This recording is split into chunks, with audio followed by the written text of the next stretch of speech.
नमस्कार जय जगन्नाथ जय बाबा बराड़ बालुकेश्वर बाबा खांकेश्वर पुणी एक भिड आपण मानक स्वागत जनाऊँ आपण मैंने केमी अच्छा आशा कर समस्ते भल थे आ खुशी थे आज भिडटी क्या जाऊँगी आपण मैंने थंबनेल देखिकी तो जानी सारी पुणी थे मु कही रखी भिडटी क्या जाऊँगी भिडटी पुरी जिलार गोटे वर्षर भल पाइबा 6 मासर ब्रेकअप यही गोटे वर्षर भल पाइबा नुआ नुआ प्रेम रे तांको भितर एमिति सारा जिनस थिला जो सारा जिनस को आपण माने भाबिले चिंतिले भी मनर घृणा आसीबो से घृणा भाव मु आपण आगे आनिक रखी देछि से पुओ पई केते कष्टदायक हैला से झियो केते कष्ट देला ताकू पूरी जिलार एक कहानी यही कहानीटी कहार जीवन न आसू ये कहानीटी कार जीवन आसे ही दरकार ही नहीं मु कहया चाहू नथिली हेले भाई जनक कहिले कुह बोले प्लीज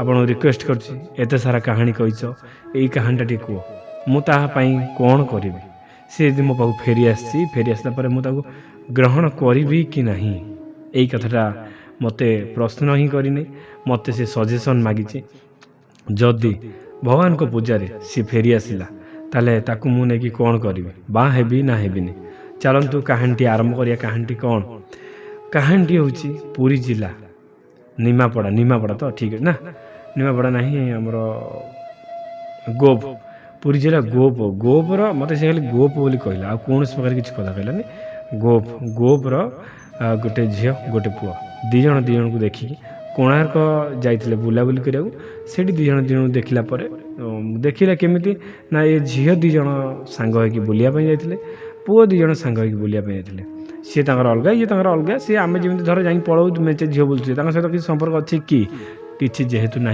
सेमती झील दी जन बुलिया जाते सी भी बुलिया जाते सी दी जन कहले भाई आम टे फटो उठेद से फटोटा उठेदेला ता मोबाइल झीर मोबाइल भल फटो आसलानी जदि आसलानी पुओ वाला कैमेरा नहीं सांगे आईफोन धरते कहले भाई आ तुम तुम मोबाइल उठे दियो टे आमको टे सेंड करद से जो मोबाइल फटो उठेले कैमेरा उठेला कैमेरा फटो तो सांगे सांगे देपारे नहीं किंतु मोबाइल फटो देदेले केमी फटो जहाँ सब उठा कथा उठी सारापर व्हाट्सअप पठेले से जो व्हाट्सअप नंबरटा रहा दिज को मेसेज कराकरी हूँ मेसेज करू करू पुओ कहला मु तुम बहुत भल पाए तुम बहुत सुंदर मु तुम बहुत भल पाए तुम यदि मते सेतिकी ग्रहण करिवो ताले मु निश्चित तुम विवाह करी तुम हटा कौटी से झील कहला आम घर हूँ पुरी लोकनाथ पाखे आम घर हूँ पुरी पुओटा कहला आम घर हूँ ब्रह्मगिरी आम आसलु से दिन आसलु आम कोणार्क बुलापी फटो फटो उठेकी गलु सी भी कहला हाँ भी आम जाइलु कोणार्क बुलापी से दी जन कथबार्ता हे आस्ते आस्ते प्रेम संपर्क गढ़ी उठिला किंतु झील थिला देहजीवी बेश्या सबुदिन राति दिन छाड़ी दिन हो कि सबुदिन राति जो मैंने पूरी आसती से कंट्राक्ट रुहति ये दलाल कंट्राक्ट रुहति झीलटा जाए से सब शारीरिक संपर्क सबुदिन जाए कौ दिन केमी सीना न जाए सबुदिन जाए किंतु पुओ ताको बहुत भल पाए सबुदिन राति हम 11टा 10:30 ता फोन स्विच अफ रहा पुओ पचार तू सब दिने एत दिन गला 4-5 दिन गला दिने पचारा तो फोनटा स्विच अफ कहीं हो जाए तो मु तो सब तू ता कहीकि भौणी मानक मोर अभ्यास कि से कही तुम फोन रात कहीं स्विच अफ कर दूच कहीं कर दूच कहला कि मोर बापा माँ भारी स्ट्रिक्ट रात मोर फोन नहीं जाती कि आम घर भारी स्ट्रिक्ट घर रात फोन नहीं जाती फोन नहीं स्विच अफ कर दिखती से भाविला ठीक अच्छे स्ट्रिक्ट घर झील मैंने 100% से भल आउ जगी थे किसी भूल कर भल पाए आउ तार बढ़ीगला जो से दिन सी जाए भुवनेश्वर जाए पुओटी भुवनेश्वर फेरिया लेट होगा तो पचारा कि तुम कौटी अच्छ आउ से कहला घरे आज कहीं ना तो मु कबाड़ फाड़ दे शोची ये कहले घरे यदि कहीं ना आउ देखा करा तो मुझे चाहूली आ कौन हम कौन से तार 7 दिन है कौन प्रकार शारीरिक संपर्क हो नाला कहले घरे कहीं ना मुझे एकुटिया अच्छी तो से लगी ग्रिल फिल दौली से कहला जदि एकुटिया अच्छ मुझ तुम सहित कथा चाहे आ देखा करने चाहे से ठीक अच्छे किसी असुविधा ना जदि देखा करा चाहूच आसपार घर को डायरेक्ट सी भी बाइक धरी जाता सीधा ब्रह्मगिरी पलैला घर को कौ गाँ मुझे तो जाने ब्रह्मगिरी जा घर गला सारा रात पाखे रही आप तो जापारे सारा राति रही मैंने कौन कौन सब हो तथापि से फोन स्विच अफ कर ସେ ତ ସେଦିନ ଆଉ ତା ମାଇଣ୍ଡରେ ତ ପଶିଲାନି। ତ ଯଦି ବାପା ମା ସୁଇଚ୍ ଅଫ୍ କରିଦିଅନ୍ତି, ତୁ ଆଜି କାହିଁ ଫୋନ୍ଟା ସୁଇଚ୍ ଅଫ୍ କରି ରଖିଛୁ? କାହିଁକି ନା ତାର ସୁଇଚ୍ ଅଫ୍ କରିବାର କାରଣ ହେଉଛି ବୟଫ୍ରେଣ୍ଡ ଯେହେତୁ ତା ପାଖକୁ ଯାଇଛି, କମ୍ ମାନେ ଦଲାଲ ମାନଙ୍କର ଫୋନ୍ ଆସିପାରେ। ବାପା ମା ସତରେ ଭଲ ଷ୍ଟ୍ରିକ୍ଟ ଅଛନ୍ତି, କିନ୍ତୁ ଝିଅ ଯେଉଁ ମେଣ୍ଟେନ୍ କରୁଛି ସେ ମେଣ୍ଟେନ୍ର ମେନ୍ କାରଣ ହେଉଛି ତାର ଯେଉଁ ଏଇ ଯେଉଁ ସବୁ ଧନ୍ଦା କରୁଛି ରାତିରେ। ପୁରୀ ଜିଲ୍ଲାର ହେଇକି ମଧ୍ୟ ସେ ଏମିତି କରୁଛି। କରିସାରିଲା ପରେ ସେଦିନ ସେ ପଳେଇ ଆଇଲା, କିଛି ପଚାରିଲାନି ଉଚିଲାନି କ'ଣ ହେଲା କ'ଣ ନାହିଁ, ତାର ପଳେଇ ଆସିଲା ପରେ ରାତି ସାରା ହେଠି ତା କତିରେ ରହିଛି। ଦିନମାନ ତାର ଶୋଇଲା, କୁଆଡ଼େ ଡ୍ୟୁଟି ଫ୍ୟୁଟି ଗଲାନି, କିଛି ଗଲାନି। ପୁଣି ସେଦିନ ରାତି ହେଲା, ଫେର ତାର ସୁଇଚ୍ ଅଫ୍। ରାତି 10ଟାରେ ସୁଇଚ୍ ଅଫ୍। ମାଇଣ୍ଡରେ ଟିକେ ପଶିଲା, ସବୁବେଳେ ରାତି 10ଟା ହେଲା ବେଳକୁ କାହିଁ ସୁଇଚ୍ ଅଫ୍। ଏମିତି 15-20 ଦିନ ଯାଇଛି। ପୁଅଟି ଭାରି ଟେନସନ୍ରେ ଅଛି। ମୁଁ ଯାହାକୁ ଗୋଟେ ଭଲ ପାଇଲି, ତାର ରାତି 10ଟା ହେଲା ବେଳକୁ ଫୋନ୍ ସୁଇଚ୍ ଅଫ୍। କିନ୍ତୁ ସେ ଝିଅ ତାର କଣ୍ଟ୍ରାକ୍ଟର ନା ଦଲାଲ ମାନଙ୍କୁ ଧରିକି ତାର ଦେହ କାରବାର କରୁଛି, ଇଏ ଜାଣିନି। ପୁରୀ ଜିଲ୍ଲାରେ, ସେଇ ଜିଲ୍ଲାରେ, ଆଉ କୁଆଡ଼େ ଯାଏନି ବାହାରକୁ, ଠିକ୍ ସେଇ ଜିଲ୍ଲାରେ। ସେଦିନ 2-3 ଦିନ ଆଉ ୱେଟ୍ କଲା ପରେ ତା ସାଙ୍ଗକୁ ଧରିକି ସେ ବାହାରିକି ଆସିଲା ପୁରୀ। କହିଲା ସବୁଦିନ ତାର ସୁଇଚ୍ ଅଫ୍ ହେଉଛି, ଘରରୁ କିଛି ବାଟ ଦୂରରେ ଆମେ ରହିବା।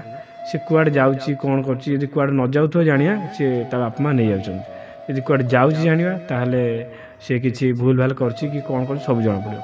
ସେଦିନ ସେ ତା ଘରରୁ କିଛି ବାଟ ଦୂରରେ ରହିବା ଭିତରେ ସେ ତା ସହିତ କଥା ହେଉଥିଲା। କଥା ହେଇକି ସେ କହିଲା ମୁଁ ଏଇଠି ଅଛି। କଥା ହେଇ ଯେତେବେଳେ ରାତି 10:10 ବାଜିଲା, କହିଲା ବାପା ଆଇଲେଣି, ମୋବାଇଲ୍ ନେବେ, ତୁମେ ଫୋନ୍ କାଟ, ମୁଁ ସୁଇଚ୍ ଅଫ୍ କରୁଛି।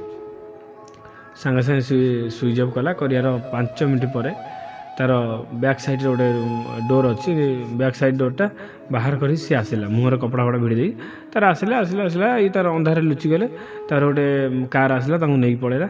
ଗଲା ଭିତରେ ବାଇକ୍ରେ ତାଙ୍କ ପଛ ଗଲେ, ହେଲମେଟ୍ ପିନ୍ଧିଛନ୍ତି, ବାଇକ୍ରେ ପଛ ଗଲା ଭିତରେ ପୁରୀରୁ ବଡ଼ଦାଣ୍ଡରୁ କିଛି ବାଟ ଦୂରରେ ଗୋଟେ ଅଛି ରୁମ୍ ଅଛି। ସେ ରୁମ୍କୁ ଯାଇକି ପହଞ୍ଚିଲା ପରେ ସେ ଆଗେ ଗଲେ, ଇଏ ପଛ ଗଲା। କହିଲା ସେ ଯେଉଁ ଝିଅ ପୁଅ ଆସିଲେ କ'ଣ ପାଇଁ ଗଲେ? କହିଲା ସେ ଝିଅଟା ତାର ସବୁଦିନ, ଦିନେ ଛାଡ଼ି ଦିନେ, ନହେଲେ ସବୁଦିନ ସିଏ ଆସୁଛି ଏଠି। ଜଣେ କହୁଥିଲା ସେ ଲୋକଟା, ଫେର କହିଲାନି। କହିଲା ନା ସିଏ ଟିକେ ଅଛି ଗୋଟେ ଅଲଗା କାମ। ସେଇଠୁ ସିଏ ଜାଣିଲା କି ଯାହାକୁ ସିଏ ଭଲ ପାଇଛି, ମାନେ ଦୀର୍ଘ ତ ମାନେ ଠିକ୍ଠାକ୍ ତ ଚାଲିଲା, କେତେ 6 ମାସ ଚାଲିଲା ଠିକ୍ଠାକ୍। 6 ମାସ ପରେ ଏଇ 6 ମାସ ବାହାରିଲା ଦଣ୍ଡ। ଆଉ ସେଇ 6 ମାସ ହେବ ସେ ତାକୁ ବହୁତ ଜିନିଷ ଦେଇଛି, ଶାଢ଼ୀ, ଡ୍ରେସ୍, ରିଚାର୍ଜ କତରୁ ଆରମ୍ଭ କରି ଦେ, ଆମ ଘରେ 10,000 ଟଙ୍କା ଦରକାର, ବାପାଙ୍କର ଅପରେସନ୍ ହେବ, ଇଏ ହେବ, ଏମିତି ସବୁ ବାହାନା କରିକି ମିନିମମ୍ 2-3 ଲକ୍ଷ ଟଙ୍କା ନେଇଯାଇଛି। ନେଲେ କିଛି ନାହିଁ, ଭଲ ପାଇବାଟା ତାର ବଢ଼ିଯାଇଛି। ସେ କ'ଣ କରିବ କିଛି ଜାଣିପାରୁନି। ସିଏ ଯେତେବେଳେ ଜାଣିଲା ସିଏ ବେଶ୍ୟା, ମାନେ ଦେହଜୀବୀ ବେଶ୍ୟା ଧନ୍ଦା କରିକି ଏସବୁ କମାଉଛି, ସମସ୍ତଙ୍କୁ ପ୍ରେମ ଜାଲରେ ଫସେଇ ଦେଉଛି।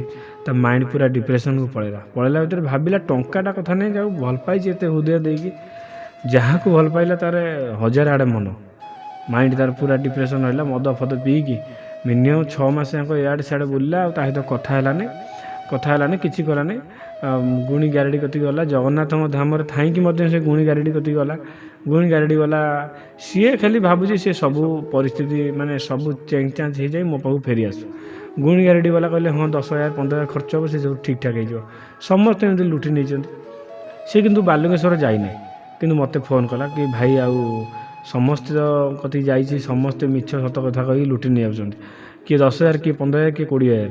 କିନ୍ତୁ ତୁମ ପାଖକୁ ଆସିଛି, ତୁମ ଭିଡ଼ିଓ ଦେଖୁଛି ସକାଳ ସଞ୍ଜ, ଯୁଆଡ଼େ ଯାଉଛି ତୁମ ଭିଡ଼ିଓ ଶୁଣି ଯାଉଛି, ମୋତେ ଭଲ ଲାଗୁଛି। ତୁମ ଭିଡ଼ିଓ ଦେଖିକି ମୁଁ ଆଶା କରେ କିଛି ହେଇପାରିବ, କ'ଣ କରିବା। ମୁଁ ତାକୁ କହିଥିଲି ଠିକ୍ଠାକ୍ ଅଛି। ଆଉ ତା ଫଟୋ ବି ଦେଇଥିଲା, ତା ଫଟୋ ମୋ ପାଖରେ ଅଛି। ମୁଁ କହିଲି ପୂଜା ହେବ, ବାବାଙ୍କ ପାଖରେ ପୂଜା ହେବ, ନନା ପୂଜା କରିବେ ରାତିରେ, ଏତିକି ଟଙ୍କା ଖର୍ଚ୍ଚ ହେବ। କେତେ ଟଙ୍କା ଖର୍ଚ୍ଚ ହେବ ତ ଆପଣମାନେ ଜାଣିଛନ୍ତି। ସିଏ ବି ଦେଇଥିଲା, ଦେଲା ପରେ ଫଟୋ, ନା, ଗୋତ୍ର ସବୁ ଦେଇଥିଲା। ଦେଲା ଭିତରେ ଗୋଟିଏ ସୋମବାର ପୂଜା ହେଇଛି। ହେଲା ପରେ ସେ କହିଲା ଭାଇ ଆଉ ମୋ ମାଇଣ୍ଡ ଜମା ଭଲ ଲାଗୁନି, ତା କଥା ସବୁବେଳେ ମନେ ପଡ଼ୁଛି। ଯେହେତୁ ମୁଁ ସମ୍ପର୍କ ରଖିଦେଇ ସେଥିପାଇଁ ମନେ ପଡ଼ୁଛି, ନ ରଖିଥିଲି ତ ଅଲଗା କଥା। 2ଟା ନା 3ଟା ସୋମବାର ଏମିତି ଯାଇଛି। 3ଟା ସୋମବାର ଗଲା ପରେ ଭାଇଟି କାଲି ଫୋନ୍ କରିଥିଲେ ମୋତେ କି ଭାଇ ଆଉ ସିଏ ଫେରି ଆସିଛି, ବହୁତ ମାଡ଼ ଖାଇକି ଫେରି ଆସିଛି, କିନ୍ତୁ ଗୋଟିଏ ଅସୁବିଧା ହେଇଛି, ତାଙ୍କ ଘର ଲୋକ ତାକୁ ଘରୁ ବାହାର କରିଦିଅନ୍ତି। ମୋ ପାଖକୁ ସେ ଫେରି ଆସିଛି, ଆଉ କୁଆଡ଼େ ଯାଉନି। ଭଲ ମୋତେ ପାଇଛି, କିନ୍ତୁ ଦେହ ସିନା କାରବାର କରୁଛି ସମସ୍ତଙ୍କ ସହିତ ପଇସା ନେଇକି, କିନ୍ତୁ ଭଲ ମୋତେ ପାଇଛି। ମୁଁ କ'ଣ କରିବି ସେଇଟା ମୋତେ କୁହନ୍ତୁ। କି ସିଏ ମୁଁ ଯେଉଁଠି ରୁମ୍ ନେଇକି ରହୁଛି ସେ ମୋ ପାଖକୁ ପଳେଇ ଆସିଛି। ଏଇଠି ମୋ ପାଖରେ ଅଛି ବ୍ୟାଗ୍ ଫ୍ୟାଗ୍ ଡ୍ରେସ୍ ଫ୍ରେସ୍ ସବୁ ଧରି ପଳେଇ ଆସିଛି। କହୁଛି ମୁଁ ଆଉ ସେ ଧନ୍ଦାରେ ପଶିବିନି, ବାପା ମାଆ ମୋତେ ପ୍ରେସର୍ କରୁଥିଲେ ସେଥିଲାଗି ମୁଁ ଯାଇଥିଲି। ମୁଁ କିନ୍ତୁ ତୁମକୁ ବହୁତ ଭଲ ପାଏ, ଆଉ ଏବେ କୋର୍ଟ ମ୍ୟାରେଜ୍ କରିଦେବା, ଆଉ କେହି ମୋତେ ରୋକିପାରିବେନି କି କେହି ମୋ ଉପରେ ଆଉ ସାବ୍ୟସ୍ତ କରିପାରିବେନି ଅଧିକାର, କି ମୋତେ କେହି ଜବରଦସ୍ତ ଜୋର ଜବରଦସ୍ତ କିଛି କରିପାରିବେନି। କ'ଣ କରିବି ଭାଇ, ମୋତେ ସେଇଟା ସଜେସନ୍ ଦିଅନ୍ତୁ। ସେ ମୋ ପାଖକୁ ଫେରି ଆସିଛି ବାବାଙ୍କ ଦୟାରୁ। ସେ ସିନା ଫେରି ଆସିଲା, ବଦଳିଗଲା, ମୋବାଇଲ୍ ଫୋବାଇଲ୍ ସବୁ ଛାଡ଼ି ଦେଇ ଆସିଛି, କିଛି ଆଣିନି, କୌଣସି ଗୋଟିଏ ଜିନିଷ ବି ଆଣିନି ଯେମିତି ତା'ର କିଏ ପୂର୍ବ ଲୋକ ଫୋନ୍ କରିବେ କି କିଏ କାହା ସହିତ କଥା ହେବ କ'ଣ, କିଛି ଆଣିନି। ଗୋଟିଏ ଛୋଟ ଫୋନ୍ଟେ ଧରି ଆସିଛି ନୂଆ ସିମ୍ ପକାଇକି।